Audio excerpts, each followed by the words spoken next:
12 à 14 millions de personnes ayant des besoins spécifiques. Chaque année, l'Égypte célèbre la Journée internationale de l'invalidité le 3 décembre.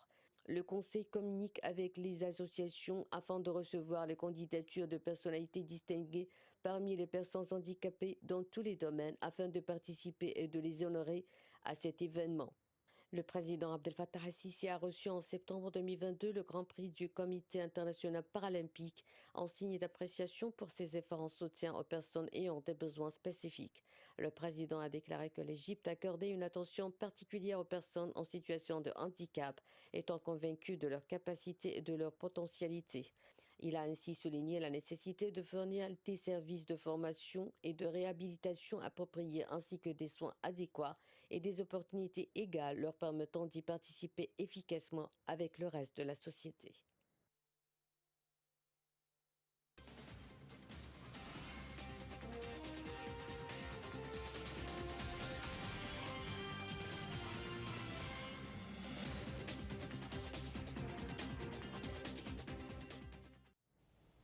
Voilà, c'était un reportage sur l'intégration des handicapés dans la société, les efforts du gouvernement et des autorités égyptiennes actuellement pour soutenir les handicapés. Alors nous avons, et on a parlé bien sûr de la femme quand même, alors nous avons le plaisir d'accueillir au bout du fil Dr Yousra Chaaban. Vous êtes professeur de loi internationale. Bonsoir.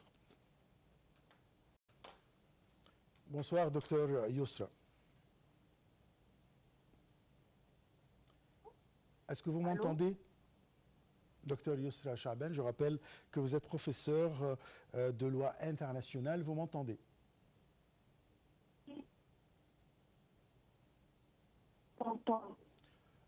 Alors, on parlait tout à l'heure des personnes handicapées.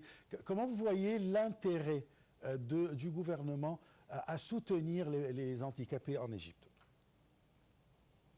La vision de l'État égyptien en ce moment, comme mentionné dans votre reportage et dans les différents discours du président Abdel Fattah el-Sisi, c'est bien une intégration de tous les secteurs, de toutes les personnes, dans une vision ou dans un but ultime, final,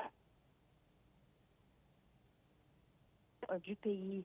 Alors, l'intégration de tous les secteurs, les minorités, y compris femmes, handicapés et tous les autres particularités, toute personne doit être présentée, mieux présentée, trouver sa place et bien contribuer dans le développement du pays.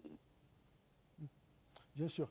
Là, on a remarqué quand même durant les quelques dernières années que le président de la République en personne organise toujours des activités ou bien des célébrations pour les gens en besoins spéciaux et en même temps, il participe avec eux dans tout ce qui est activité qu'ils exercent.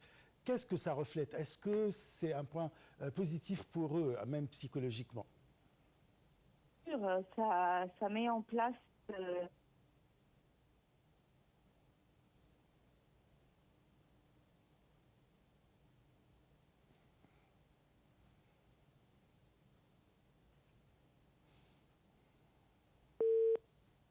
Apparemment, il y a un problème technique. On va essayer de rappeler Dr Yousra Chaaban. Je rappelle qu'elle est professeure en droit international. On parlait de deux sujets très importants. Il s'agit des personnes handicapées. Depuis 2014, on a remarqué, en tant que peuple égyptien, on a remarqué qu'il y a des progrès, même dans la rue.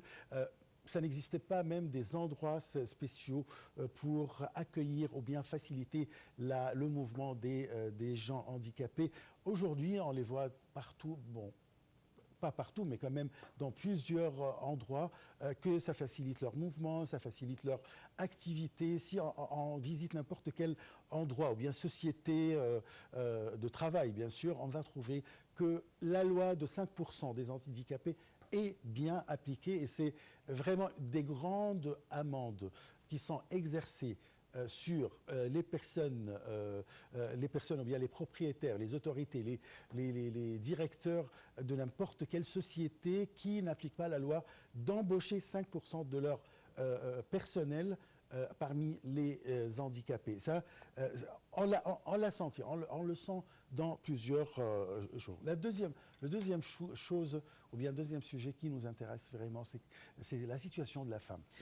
Comment la femme a joui des lois ou bien de l'intérêt des autorités égyptiennes à partir de 2014 et jusqu'à présent, comment elle a vraiment profité de ce soutien de la part des autorités.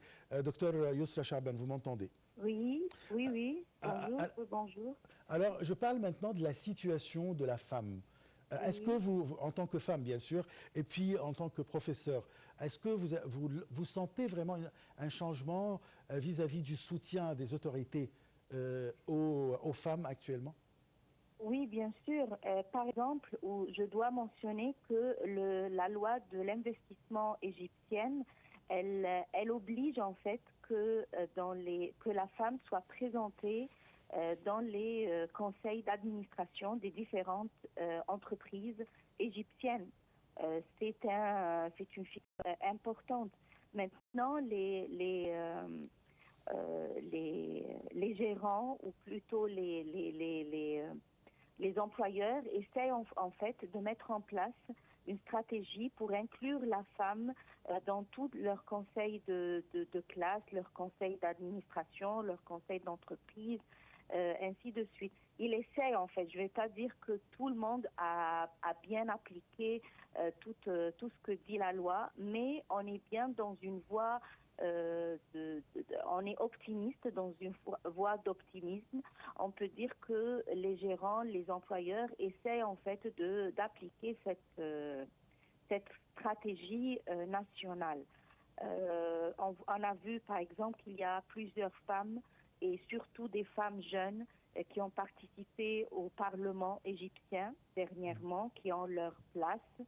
Et ceci vient dans la vision d'appliquer la constitution égyptienne, qui oblige en fait une quota pour les femmes, qui exige une quota pour les femmes au sein du Parlement, par exemple.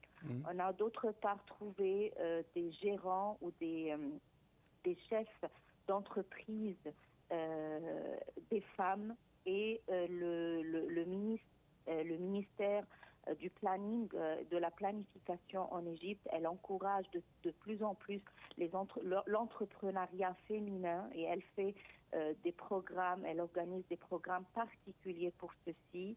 On a vu aussi l'Académie nationale de formation, l'Académie al-Wataniya li Ta'hil al-Shabab, qui organise particulièrement des formations pour renforcer les capacités et les compétences des femmes au sein de plusieurs domaines. Je peux dire qu'on est sur une bonne voie. Peut-être qu'on n'a pas abouti les 100%, mais on est sur une bonne voie qui accomplit un jour après l'autre beaucoup d'encouragement, beaucoup d'efforts, beaucoup de succès pour la femme au sein de plusieurs domaines. Il faut dire que c'est internationalement, la femme n'a pas abouti à ses droits jusqu'à maintenant partout sur Terre. Là, ma dernière question, c'est concernant l'intérêt de l'État à la santé de la femme. Est-ce qu'il y a un progrès? Oui.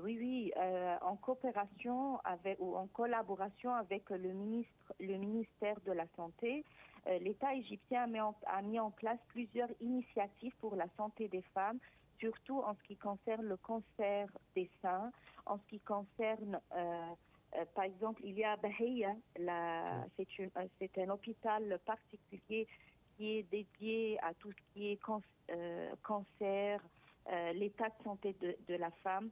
En plus, il y a des ambulances mobiles, des ambulances mobiles, que toute la consultation elle est gratuite, dédiée à toutes les femmes.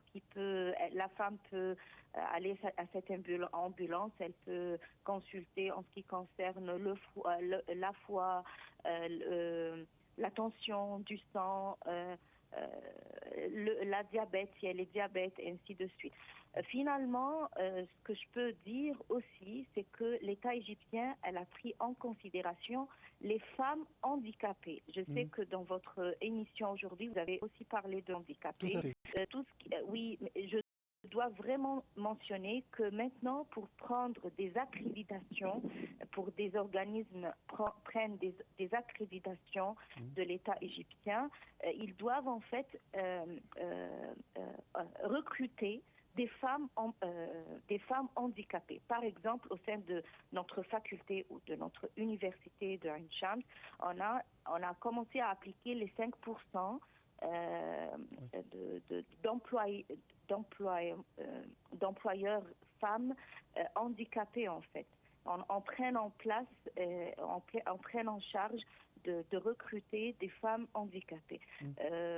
C'est très important et en plus la femme handicapée, elle a pris un soin qu'elle ne l'a pas connu auparavant.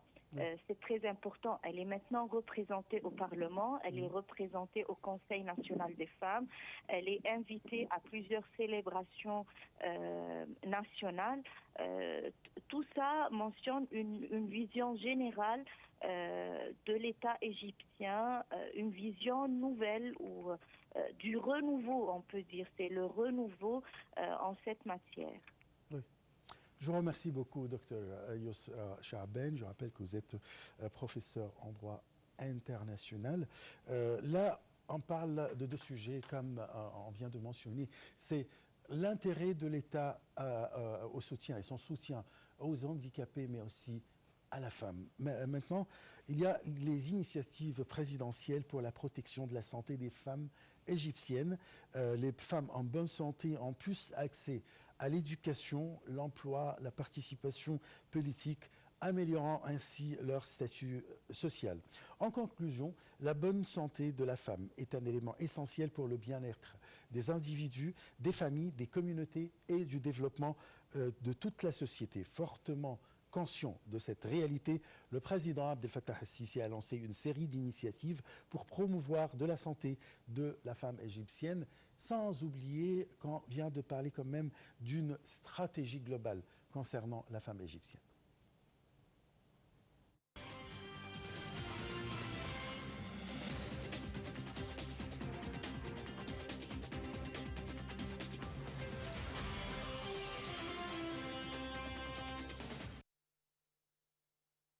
La stratégie nationale 2030 pour l'autonomisation des femmes a été lancée par le président Abdel Fattah el-Sisi en 2017, selon la stratégie des objectifs de développement durable fixée par les Nations Unies et conforme à la stratégie égyptienne de développement durable Vision de l'Égypte 2030.